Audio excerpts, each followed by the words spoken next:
Septembre prochain, cela fera 20 ans que la loi Égalité des chances permet aux enfants porteurs de handicap, de troubles du comportement, de troubles du langage, d'aller à l'école. C'est l'école inclusive. Mais les mobilisations et banderoles se multiplient devant les grilles. Alors que se passe-t-il dans les écoles de nos enfants? Accueil des enfants handicapés, pourquoi ça coince? C'est notre question du jour.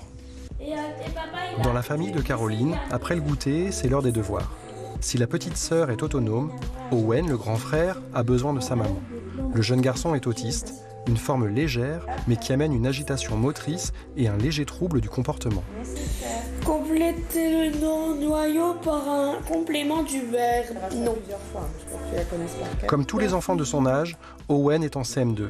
À l'école, en plus de sa maîtresse, il bénéficie d'une AESH à temps complet, un accompagnement scolaire personnalisé. On ne peut pas faire les mêmes cours à Owen qu'à un autre enfant. On ne peut pas faire la même chose en fait. Si on fait la même chose avec des enfants autistes, si on agit de la même façon qu'avec un enfant dit classique, avec aucune difficulté, on va droit dans le mur en fait.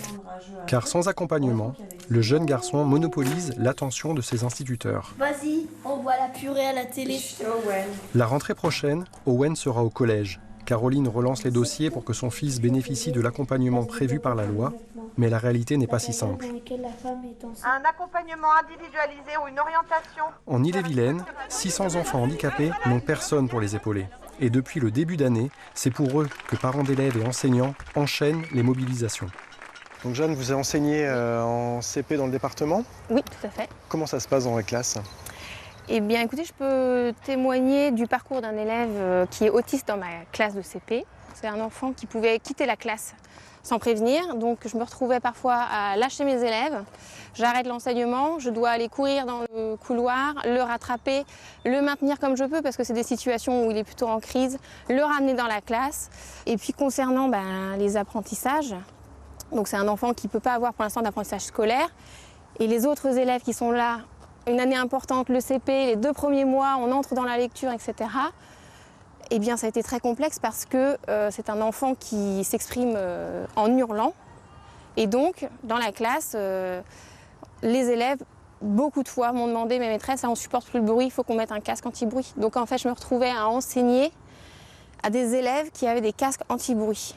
Et un enfant qui déambule dans la classe, qui monte sur les bancs et qui hurle. Malgré ces difficultés, Jeanne défend l'école inclusive. Avec son inspectrice et ses collègues, elle cherche des moyens, des outils. Mais face au handicap lourd de certains enfants, les conditions d'apprentissage ne sont pas réunies. En Bretagne, c'est à Rennes que le manque est le plus criant. En campagne, le problème est le même.